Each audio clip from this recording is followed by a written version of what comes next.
Welcome back, everybody. This is a very special episode because this will be the very first episode of our Wireline Special Series in the World Oil Deep Dive podcast. And who better to start that off than the sponsors of this fantastic event? So I want to welcome all you guys to the show. We have Dan Hayes. Welcome to the show. Thank you. Daniel Gutierrez and Gonzalo Llaguno. I'll get it right eventually. I think I'm just going to go with Gonzalo from now on. Okay, Awesome. That'll be easy. Let's keep it easy. Exactly. So, guys, welcome to the show. As we get started here, let's go around the horn once, and everybody kind of just tell us who you are and what you do at DEACERO. So, Dan, let's start with you. Dan Hayes I'm the senior oil field cables manager for the U.S. and Canada. Work under Gonzalo and obviously Danielle. But we do drill lines, slick lines, swab lines, wire line, obviously sand lines, anything that has to do with oil field related items.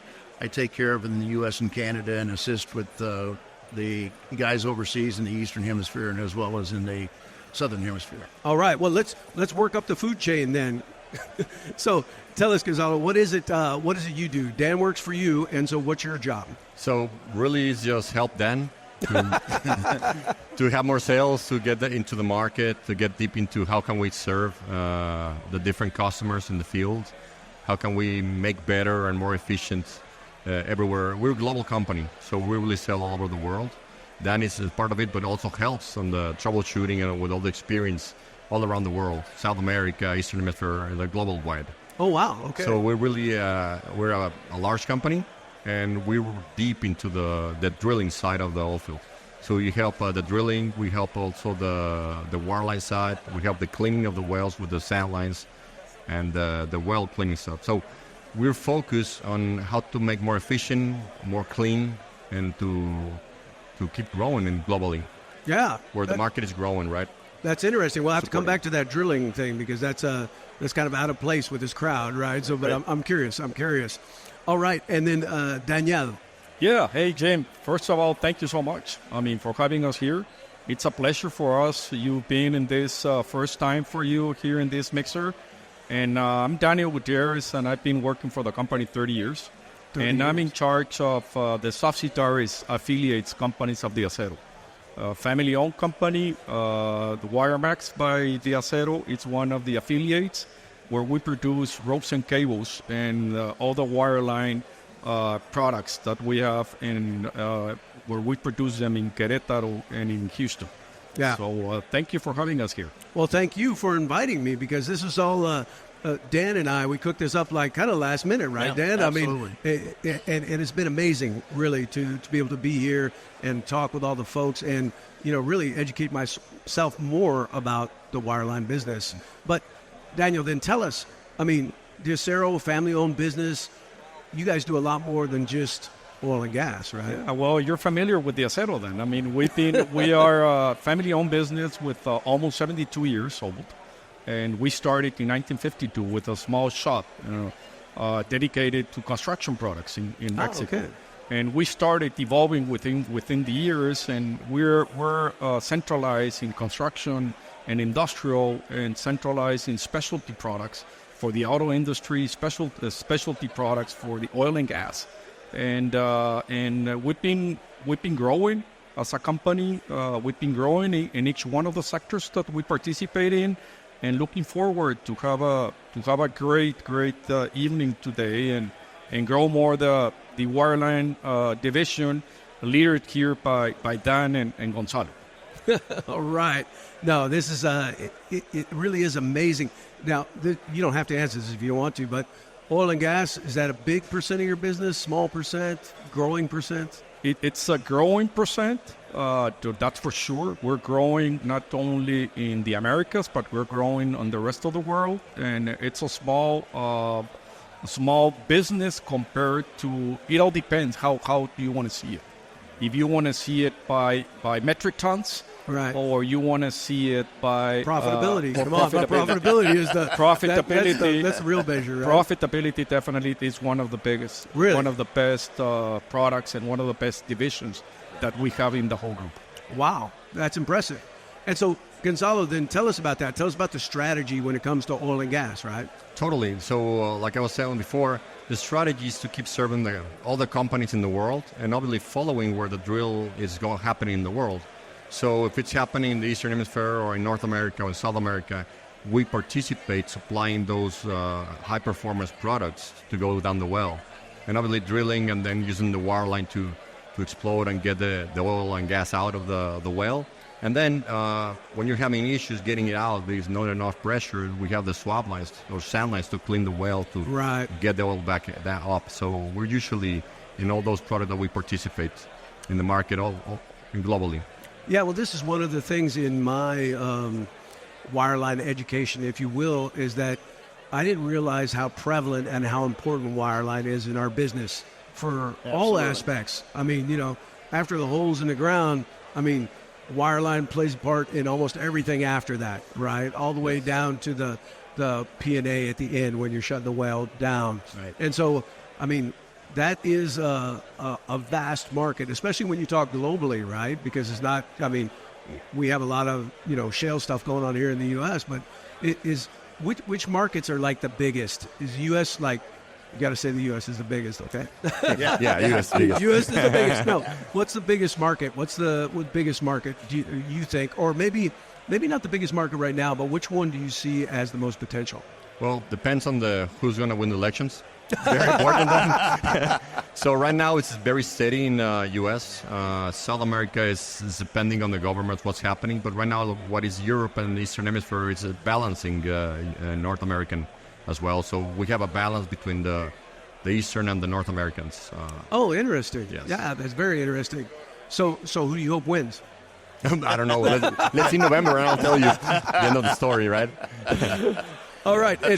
Trump. But we have elections in Mexico as well. So that's also, first timers, the U.S. and Mexico at the same time. So it's really, and is it a stark choice in Mexico as well? Is there like a very left and a very right-wing option, or is it more central? No, it's the left.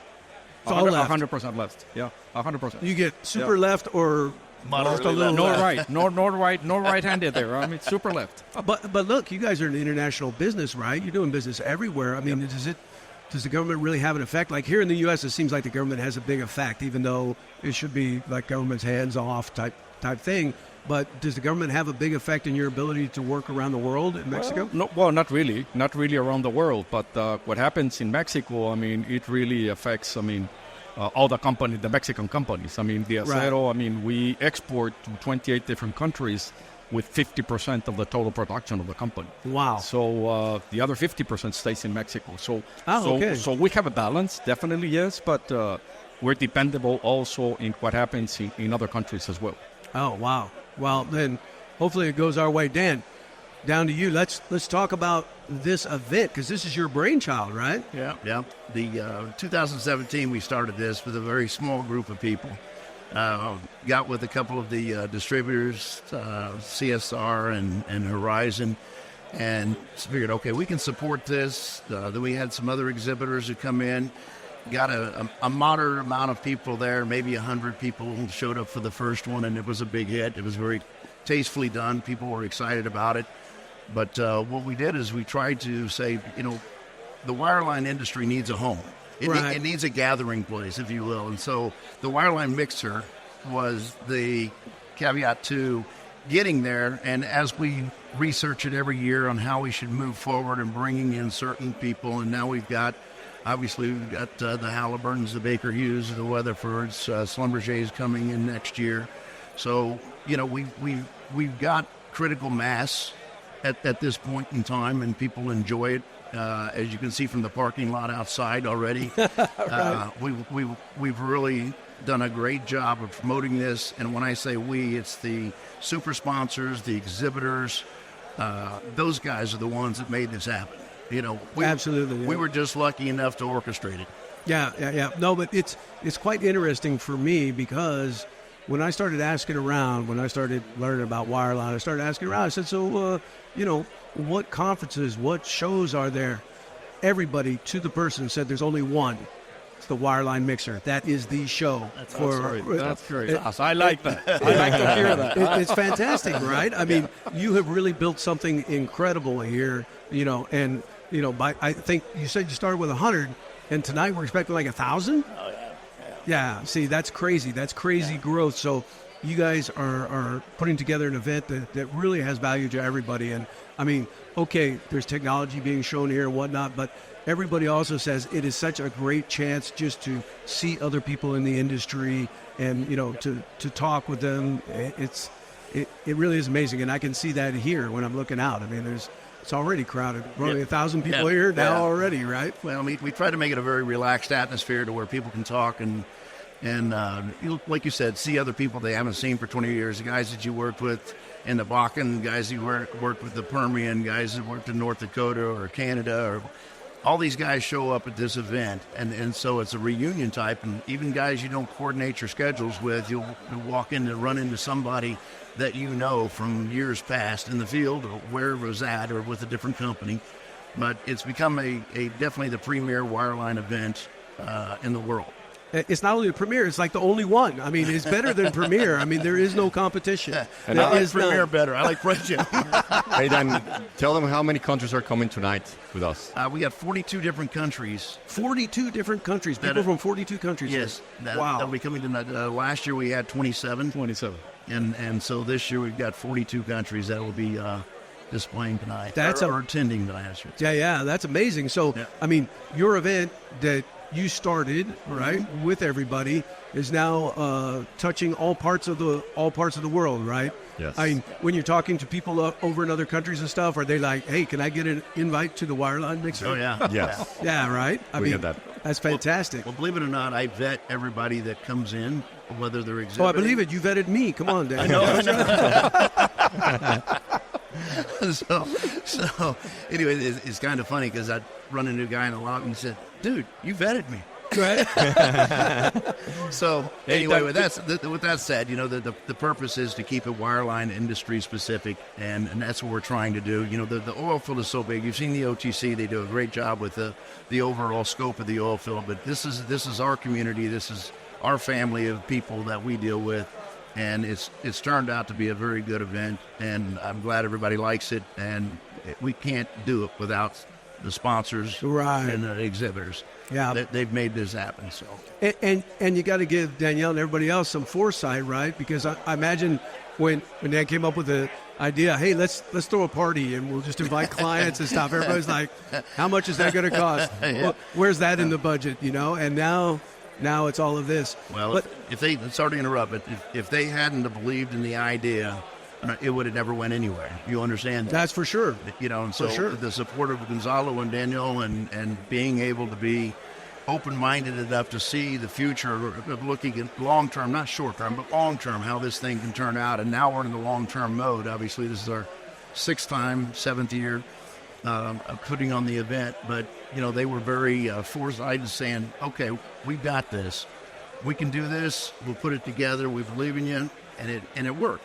And it just worked, and they're very good about supporting me in a lot of different areas of moving monies around the world to be more specific to where they need to be. When the Bakken is slow, we move stuff to the Permian, and when the Permian is slow, we move it to Eastern Hemisphere, and et cetera, et cetera. So it's been a good ride, and like I said, without these guys, just couldn't this wouldn't exist. Wouldn't exist. Thank you, Tom. So good on you. That's Tom. fantastic. But now let's turn for a second to kind of the industry and the wireline industry itself, because one of the things I find very interesting is that it seems to be, I don't want to say sidelined because it's super important to oil and gas, right? It's in all these aspects. But why is it that it doesn't get much love, man? Where's the wireline love? This is the wireline love in this room, right? This is it. We've kind of been the, pardon me, but the bastard child for quite some time, and it's funny, but the amount of tools, the amount of information that we get out of the wells via wireline is tremendous. If you walk around this room and you see the various different downhole tools, downhole technologies, the things that we're able to do in real time, it's truly amazing. And people outside of this industry are outside of this focus of the oil field have no idea how much technology is actually in this field of wireline. Yeah, I certainly did. And I consider myself, well, I'm not directly in the industry, but I've been around the industry a lot, so I consider myself pretty well-rounded. Yeah. And then when we started talking wireline, I was like, really? Wow, that's crazy. There's so much that goes into it. I mean, it really is mind-blowing. So before we wrap up, guys, I know you guys got to see like everybody in this room. That's right. A lot of people. But is there anything else we wanted to add before we finish up? I just want to say thank you to you. Thank Yes. you for giving us the opportunity of having this podcast. And when we received the invitation through Dan, we got an internal email, and I got it really, really excited. It's Thank my you. first podcast, so No, this is I'm your really first excited podcast. for that, and I'm much more excited because definitely this podcast will shoot out the industry, and that's what we're looking for. Absolutely. you. We are going to raise the profile of wireline for World Oil, for our magazine especially, Right. but I think for everybody. Yep. I mean, just knowing for the people who are involved in wireline and maybe hadn't heard about this event, Yeah. next year, 2000. Oh, yeah. We need a bigger venue. Yep. Gonna be a Yes. bigger venue. Yeah. For sure. Yeah. All right, guys. Thanks so much for being on. I appreciate it. Jim, thank you very much. Appreciate it. Take care. Our first Thank you, podcast. There you go. Thank you very much, Jim. Thank you. Thank you.